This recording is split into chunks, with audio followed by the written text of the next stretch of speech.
Oi pessoal, tudo bem? Sejam bem-vindos e bem-vindas a mais um vídeo aqui para o canal. Voltando aqui com os conteúdos, né? Desde o fim da Copa Governo do Estado, o canal ficou uns dias aí parado.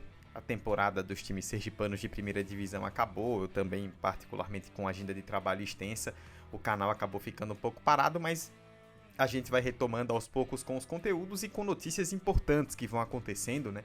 Este vídeo está sendo gravado no sábado, dia 20 de setembro de 2025, dia seguinte ao anúncio de que Gilson Kleina não permanece no Itabaiana, o treinador não fica na equipe tricolor para 2026, e esse vídeo vai passar de forma geral pela passagem do Gilson Kleina no Itabaiana, falando um pouco de como foi essa trajetória do Kleina na equipe tricolor, e um pouco de futuro, né? Próximos passos.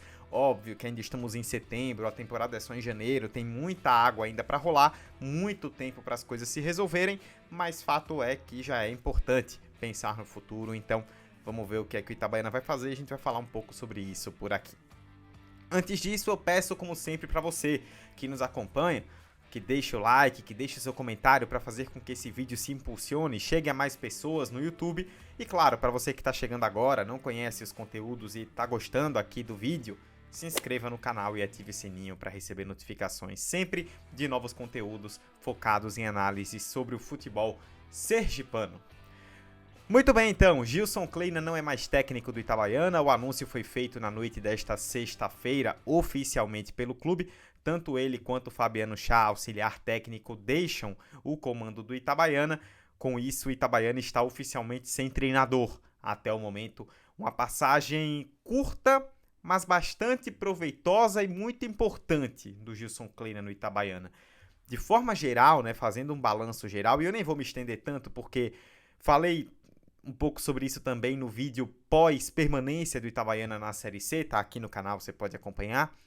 De forma geral, é uma passagem muito positiva, né? Porque o Gilson Kleina pega o Itabaiana na zona de rebaixamento, né? Depois de 8 jogos com Roberto Cavalo, o time era o 17º e termina em 16º. É claro, né? Se você pensar, subiu só uma posição.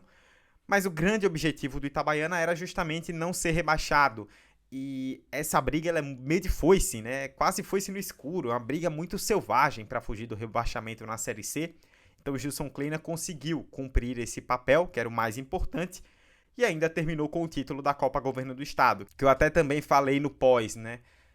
Não era o grande objetivo do Itabaiana na temporada, mas considerando que veio um título logo depois da permanência na Série C e numa final contra o Sergipe na Arena Batistão, fez a temporada terminar numa vibe muito positiva, né? O Itabaiana terminou de bem com a vida, digamos assim, o ano de 2025 e muito se deve a isso também.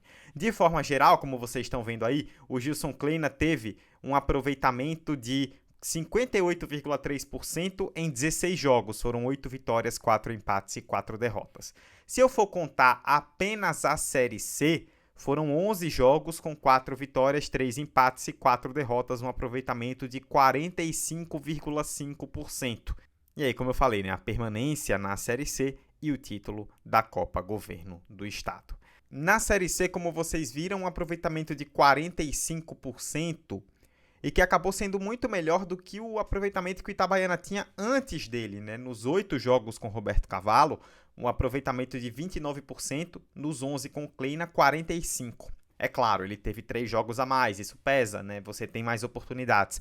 Mas, de qualquer forma, foi um salto importantíssimo e fundamental, se você considerar que o Itabaiana ele se salvou por 0 ponto, né? Foi por uma vitória a mais. Então, acabou sendo uma recuperação essencial para o Itabaiana se salvar na reta final.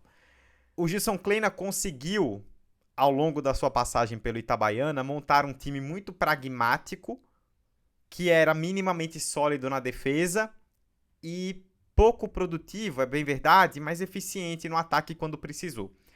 O time teve vitórias importantíssimas dentro de casa, venceu o Botafogo, venceu CSA, venceu Ituano, jogos que fizeram muita diferença nessa caminhada, né, nessa reta final, além, é claro, da vitória fora de casa contra o ABC, que foi a que selou a permanência na última rodada. E como eu mostrei agora há pouco na tela, né, em 11 jogos o Itabaiana levou 9 gols. Acho que esse foi o ponto mais importante para mim do trabalho do Kleina e que ajudou muito a selar essa permanência.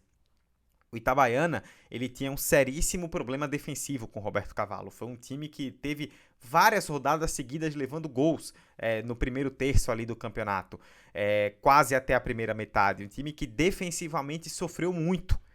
Então, você conseguir levar 9 gols apenas em 11 jogos, pelo que o Itabaiana vinha mostrando defensivamente antes da chegada do Kleina, acaba sendo muito positivo. É uma evolução visível, né? Tanto que o Itabaiana terminou, se você for olhar as piores defesas do campeonato, o Itabaiana não terminou entre as 10 piores. Ele terminou na segunda metade, né, entre as 10 melhores defesas da competição. O que parecia inimaginável se a gente fosse olhar, sei lá, na sexta, sétima, oitava rodada, pela quantidade de gols que o Itabaiana levou em jogos importantes. Então, querendo ou não, essa evolução defensiva foi crucial. O Itabaiana parou de levar gol, parou de sair correndo atrás do placar, foi algo que eu pontuei em vídeos aqui, na época ainda com o Itabaiana sob comando do Roberto Cavalo. O Itabaiana o tempo todo, quase o tempo todo, saindo atrás do placar, tendo que buscar resultado, e isso é muito ruim. Aconteceu menos com o Gilson Kleina, pelo menos, principalmente, né, nos confrontos em casa.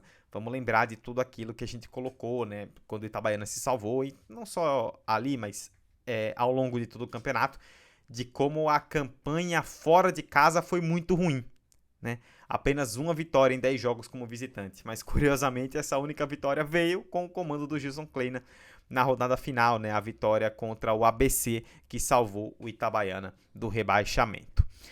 Mas de forma geral é isso, né? Como eu falei, não ia me estender tanto nesse sentido, porque falei mais sobre isso também no vídeo pós última rodada da Série C, mas o Gilson Kleina chegou, ele conseguiu entender, diagnosticar ali logo de cara qual era a principal fraqueza do time naquele momento, estancou a sangria e aí foi construindo de forma muito pragmática, né? De 1-0 em 1-0 foi construindo resultados importantes que salvaram o clube.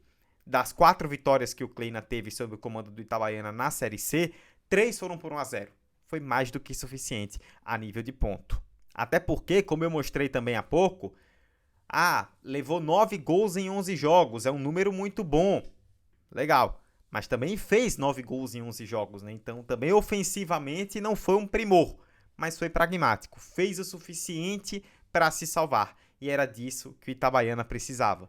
Então, de forma geral, acaba sendo um trabalho, na minha avaliação, muito positivo. Não pelo futebol, porque não foi um futebol muito bonito de se ver. O Itabaiana não era um time tão empolgante, mas foi um time muito lutador, muito aguerrido, e era o que se esperava, né? A gente não imaginava nessa Série C o Itabaiana praticando um futebol vistoso, mas sim praticando um futebol muito aguerrido, de muita luta. E foi assim que o Itabaiana se salvou.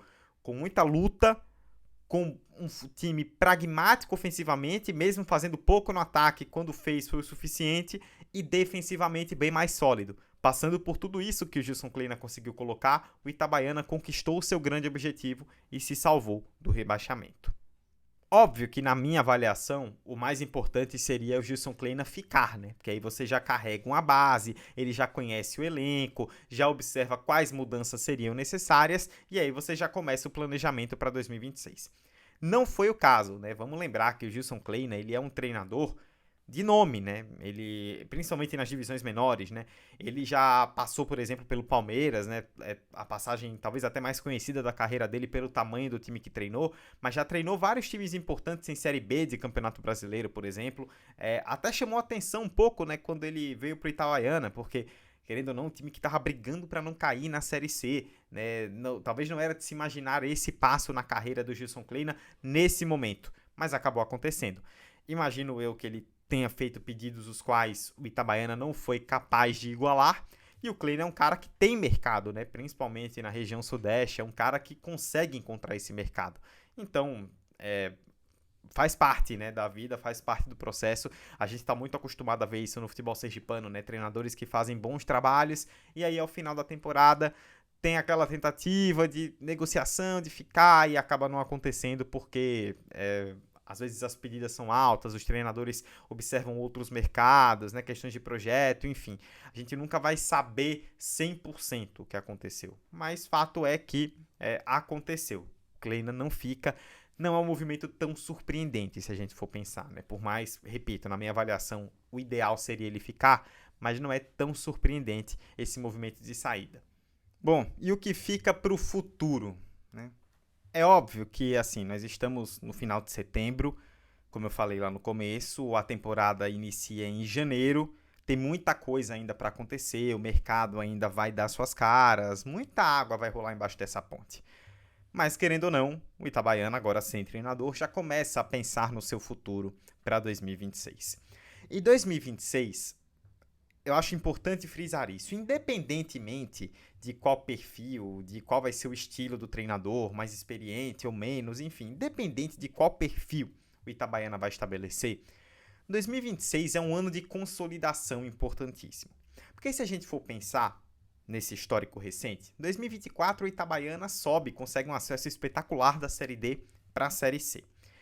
2025 era um ano do Itabaiana pisando num terreno muito diferente, né? Só teve o estadual para disputar antes da Série C, voltou à Série C depois de 20 anos, uma competição hoje completamente diferente em relação àquela que o Itabaiana havia disputado pela última vez em 2005, uma competição com 19 rodadas, contra camisas pesadas, havia uma certa dúvida de como o Itabaiana se portaria na competição. E claro, nós que acompanhamos o futebol sergipano sabemos do potencial do Itabaiana, que seria um time aguerrido, lutador, que buscaria se sustentar nos pontos em casa, como realmente aconteceu.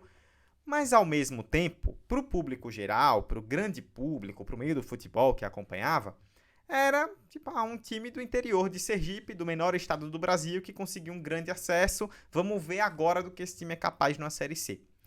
E o Itabaiana conseguiu ficar, importante que se diga, numa Série C, em que se a gente for pegar os 3 primeiros anos com esse formato atual, de 20 clubes, 19 rodadas na primeira fase, a média ali para se salvar ficou na casa dos 20 pontos. Esse ano, o Itabaiana precisou de 22 para se salvar. Ou seja, a régua ali da briga contra o Z4 aumentou. E ainda assim o Itabaiana foi capaz de permanecer. Então, 2026 é um ano que traz um Itabaiana diferente. É um ano que traz o Itabaiana ao lado do Confiança como grande favorito no título estadual, que traz o Itabaiana numa Copa do Brasil, que traz o Itabaiana consolidado num segundo ano de Série C, ou seja, mostra que não foi um projeto aventureiro que deu uma sorte, mas que chegou e conseguiu ter capacidade de ficar. E possivelmente com Copa do Nordeste, né? Esse é um assunto que eu quero tratar mais pra frente, ainda não está oficialmente confirmado, mas fontes bastante confiáveis da imprensa trazem a informação de que a Copa do Nordeste ano que vem terá 20 clubes e Sergipe teria campeão e vice estaduais de 2025. Então Itabaiana ainda teria uma Copa do Nordeste a mais para jogar. Ou seja, se esse cenário se confirmar, chega para 2026 como um dos grandes favoritos no estadual, com Copa do Brasil, com Copa do Nordeste e num segundo ano de Série C. Ou seja, já é um Itabaiana que chega com a roupagem diferente, que chega mais encorpado. E isso faz diferença no mercado. Quando o treinador ali, quando treinadores, quando seus staffs estão buscando equipes para se encaixarem no mercado, eles olham agora para o Itabaiana de maneira diferente. Não mais, como eu falei, como aquele time de meio incógnita, ninguém sabe, do interior de Sergipe, vai saber o que vai acontecer, para um time que, segundo ano seguido de Série C, com um calendário bem robusto, interessante. Então isso pode até aumentar, pelo menos na minha avaliação, o leque de possibilidades para o Itabaiana escolher o seu treinador. Repito, eu acho que isso nesse momento é o mais importante. Estilo de jogo, se vai ser um treinador experiente, se vai ser um treinador mais novo, se vai ser um cara mais consolidado ou não, um cara mais ofensivo, defensivo, e qual estilo ele vai ter. Enfim, tudo isso acaba sendo muito abstrato nesse momento porque não tem uma fórmula mágica, né? Não tem uma fórmula específica que faça dar certo. Depende muito do contexto de cada escolha. Mas o Itabaiana chega, como eu falei, para 2026 mais consolidado. E isso pode aumentar o leque de escolhas e isso aumenta ao mesmo tempo também a responsabilidade. O Itabaiana não vai ter, como em 2025, só um campeonato estadual para ir ali testando, rodando o time, fazendo mudanças, encorpando aos poucos para a Série C. Já começa a faca no pescoço. É estadual, é Copa do Brasil. Se der certo essa questão, como eu citei há pouco, é Copa do Nordeste. Ou seja, já começa lá em cima, em alta voltagem, desde o começo de 2026. Então, é ter muito cuidado e ser muito assertivo com essa escolha. Porque se o Itabaiana acerta, ele já começa um ano de consolidação muito bem.